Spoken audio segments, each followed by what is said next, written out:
Bonjour tout le monde, c'est le temps de notre pause créative.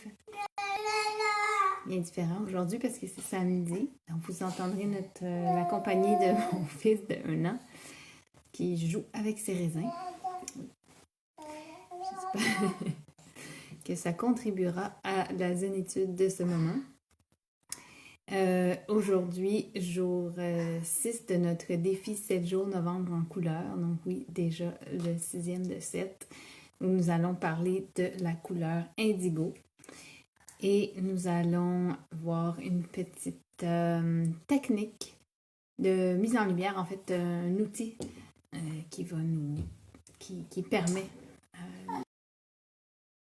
d'aller mettre un peu de lumière dans ce mois de novembre et dans nos dessins.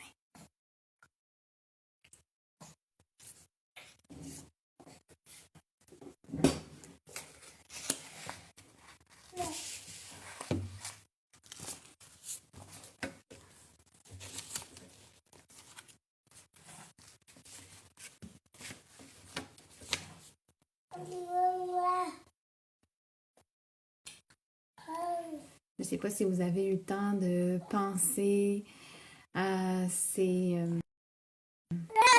petites questions philosophiques des derniers jours sur prendre le temps, sur le talent ou pas artistique, la question de l'intuition dans nos œuvres, la pression qu'on se met, le jugement qu'on se porte. J'adore le fond. Je suis vraiment désolée. Oui, il veut participer, je pense. Justement, j'essaye d'inclure ça dans mes habitudes. Quand il y a des moments où j'ai besoin de revenir dans ma bulle, ben, il peut le voir comme ça lui donne des idées. Peut-être qu'un jour lui-même, en fait, dans l'espoir, dans l'idée de lui montrer comment on peut faire pour gérer certaines émotions.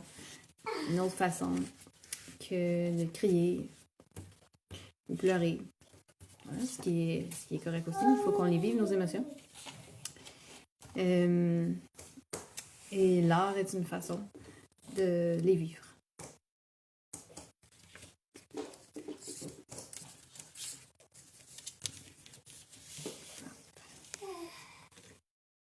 Merci d'avoir été là jusqu'à maintenant.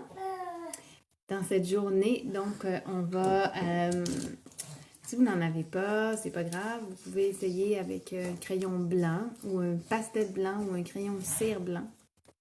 Mais un crayon gel blanc ou du liquide correcteur.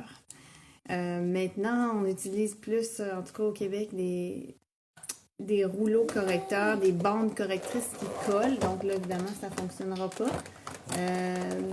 Mais si vous avez l'ancien format encore à votre disposition, qui ressemblait à un stylo, mais qui était tout blanc et sur lequel on appuyait et le liquide sortait. Et ça peut vraiment servir pour faire des petits points ou des petites lignes blanches sur nos dessins, là où on veut mettre de la lumière. On va retourner directement à la table à dessin.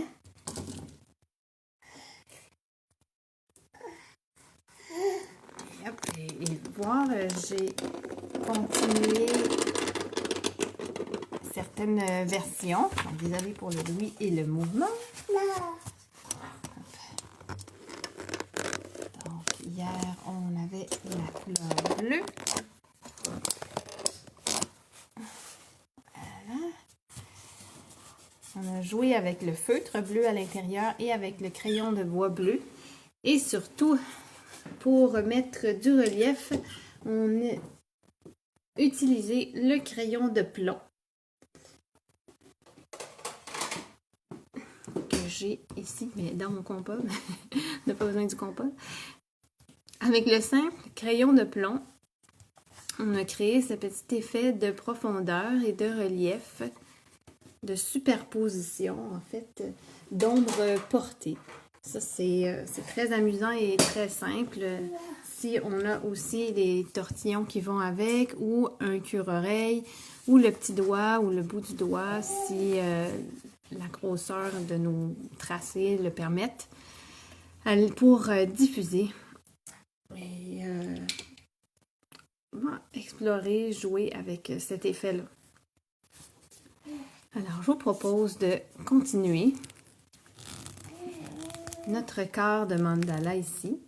Dans le prochain cercle concentrique, ou pas, on peut sortir du cadre. Hein? C'est ça qui est génial en art notamment, c'est que les règles sont là pour être brisées, sont là pour nous inspirer, et pour le mouvement.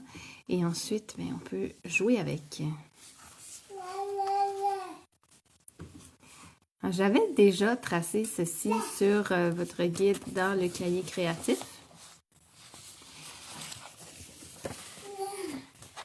Pour voir comment chacun allait l'intégrer.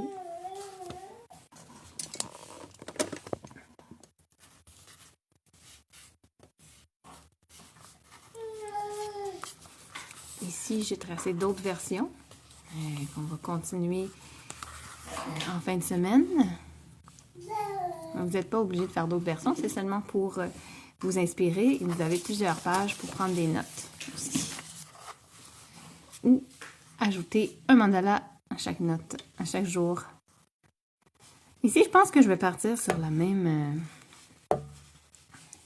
vague. Je vais surfer sur la même vague. Pour briser un peu ce cadre.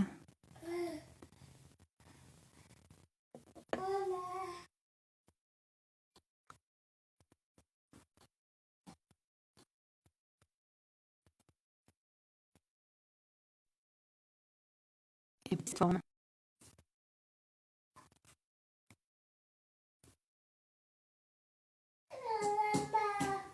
Là, on est plus dans le doodling.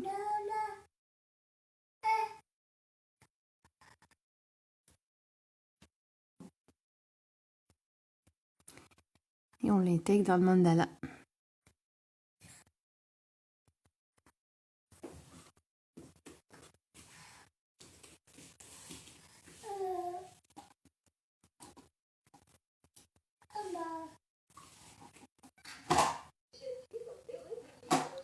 Bon, vous avez les jouets de mon garçon pour ajouter à la musique zen.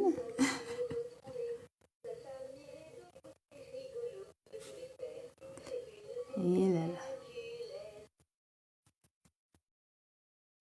C'est les joies du direct.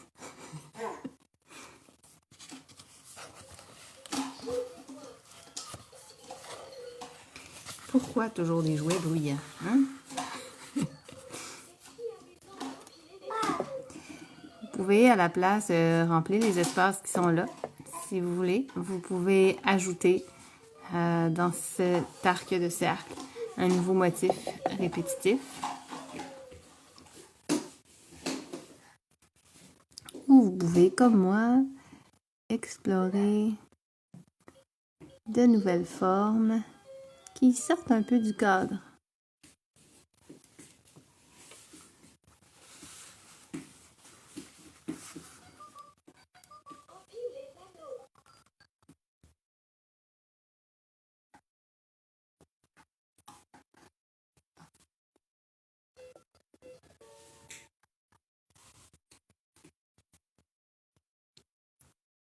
Donc, vous voyez, même ici, j'aime bien répéter cette ligne double.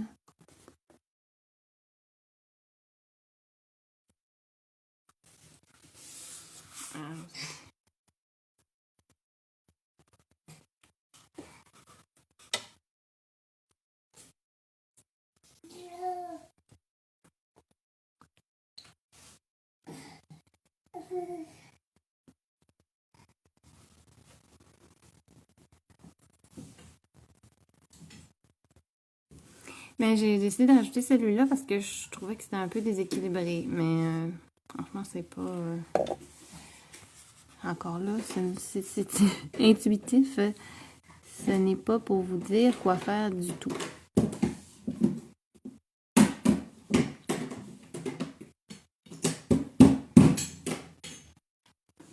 Bon, un joueur de tambour par-dessus tout ça.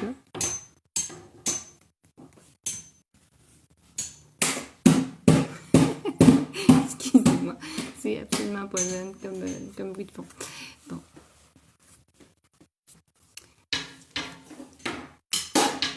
Pour la touche de couleur, je vais vous laisser quelques instants pour continuer votre version.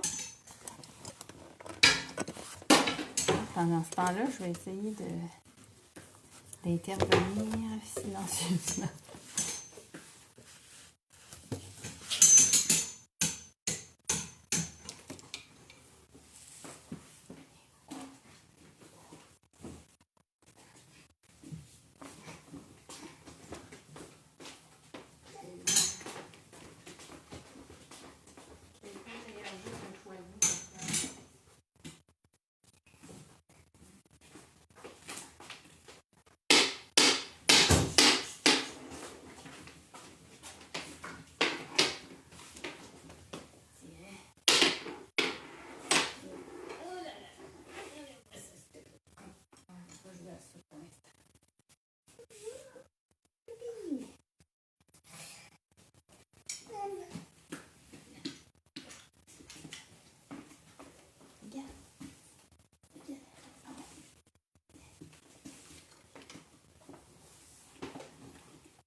Alors, l'indigo, on va en parler un petit peu plus tard dans cette vidéo. Pour l'instant, je vous suggère de l'intégrer dans ce que vous venez de dessiner. Et pendant que vous colorez,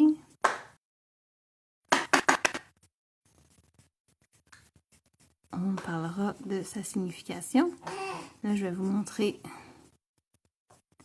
ce qu'on peut faire avec les crayons gel.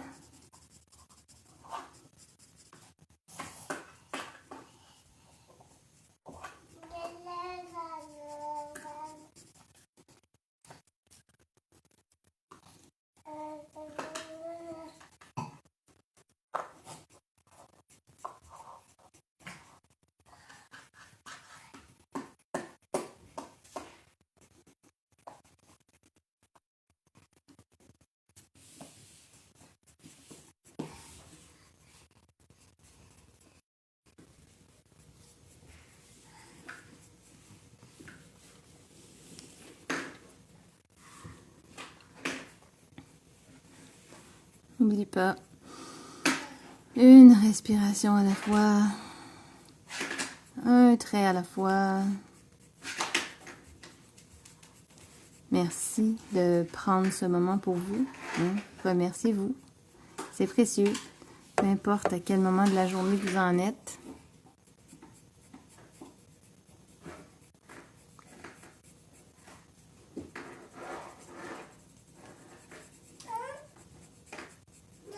Peu importe votre contexte, il y a toujours moyen.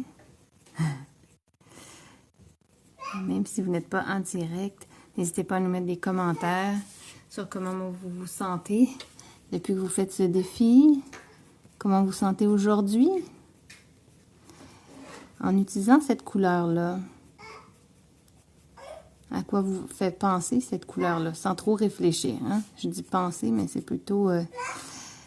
quel est le premier mot qui vous vient en tête quand vous voyez cette couleur?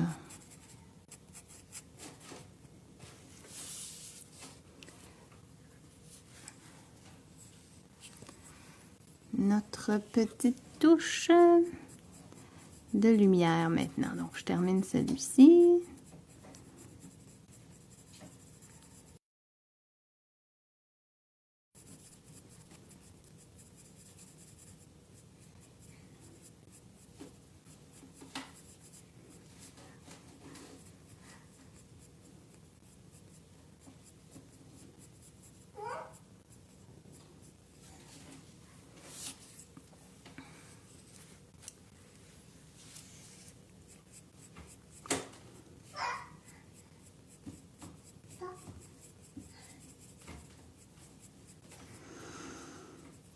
Si vous sentez que votre esprit part à droite à gauche, s'évade plus loin que le dessin, dans des préoccupations, vous pouvez prendre le temps d'observer, coudonc, à quoi je pense.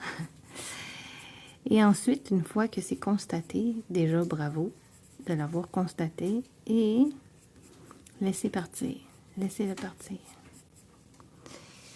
Let it go, disent les Anglais, n'est-ce pas? C'est pas facile, mais hop, et on revient.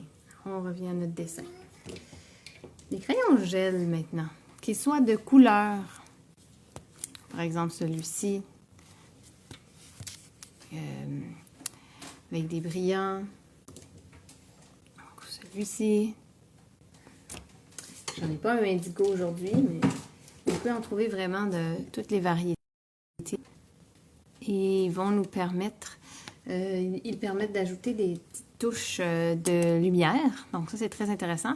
Par contre, si vous avez un dessin précis, petit, c'est difficile d'aller dans les détails parce que la pointe n'est pas très fine. Okay? Donc, prendre conscience de ça aussi.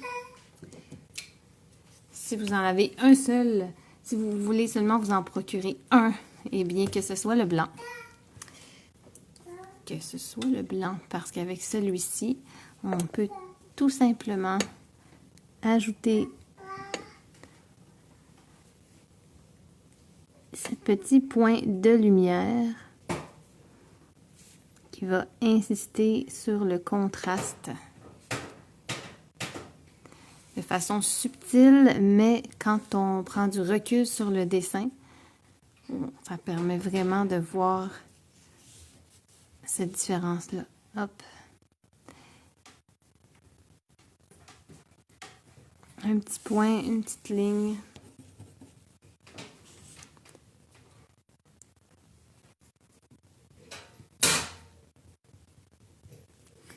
L'idée, ce n'est pas de colorier avec, mais simplement d'ajouter une touche. Je peux vous montrer certains exemples dans des dessins que j'ai déjà fait.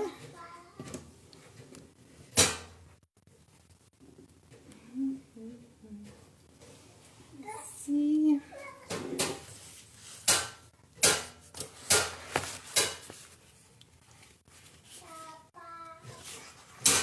Ici, on a un crayon un peu style pastel blanc qui nous permet aussi la même chose. Mais en plus, si on est sur un fond de couleur, bien, on peut l'estomper lui aussi.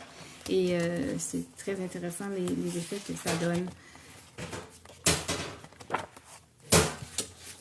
On a d'autres exemples avec ce même crayon blanc.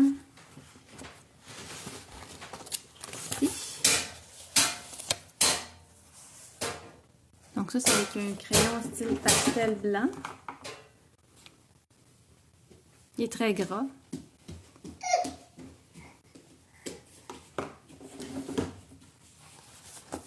Et on peut ajouter de la brillance. Cette petite touche de blanc.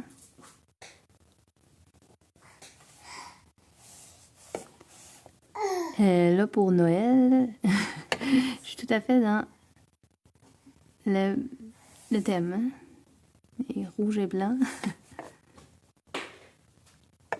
Ça peut pas, c'est très discret, mais ça fonctionne.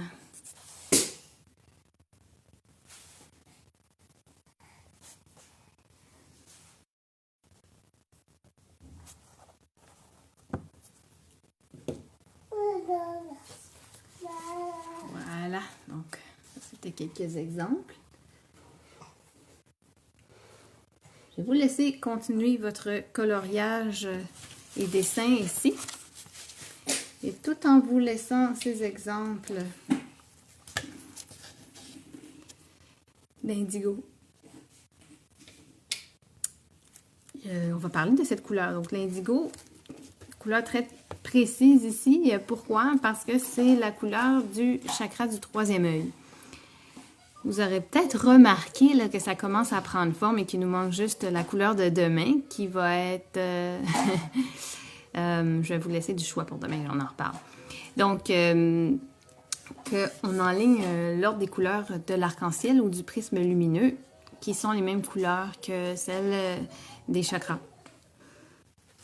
Pourquoi? Encore là, c'est pas que quelqu'un l'a inventé ou ce n'est pas un hasard, c'est que l'humanité, à travers les cultures, les âges, s'est inspirée de la nature et a essayé de la représenter ou de l'interpréter à sa manière. Et ce sont ces interprétations-là qui nous reviennent, par exemple, à travers les chakras ou à travers les mandalas, comme les capteurs de rêve ou le henné des hindous, ou les rosaces gothiques en Europe. Donc, l'indigo lui-même, il est associé vraiment au chakra du troisième œil, donc c'est-à-dire sur le front, entre les deux sourcils, pardon, pas sourcils.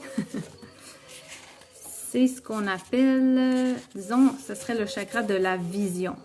Alors, on peut dire que si on a des problèmes avec ce chakra, peut-être qu'on a des problèmes de vue, bon, si on y va de façon très superficielle, c'est ce qu'on... Ça serait celui-là qui est associé donc à la clairvoyance ou au rêve, à l'interprétation des rêves, et donc au haut du visage.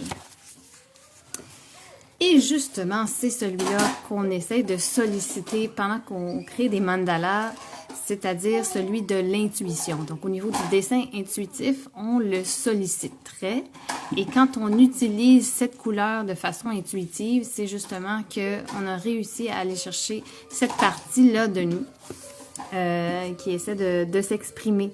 Donc, ça exprime un certain idéalisme, mais surtout une paix intérieure, une paix de l'esprit, l'imagination, la sagesse, le calme, et on pourrait dire aussi la dignité dans cette espèce de calme sage, dans ce repos paisible.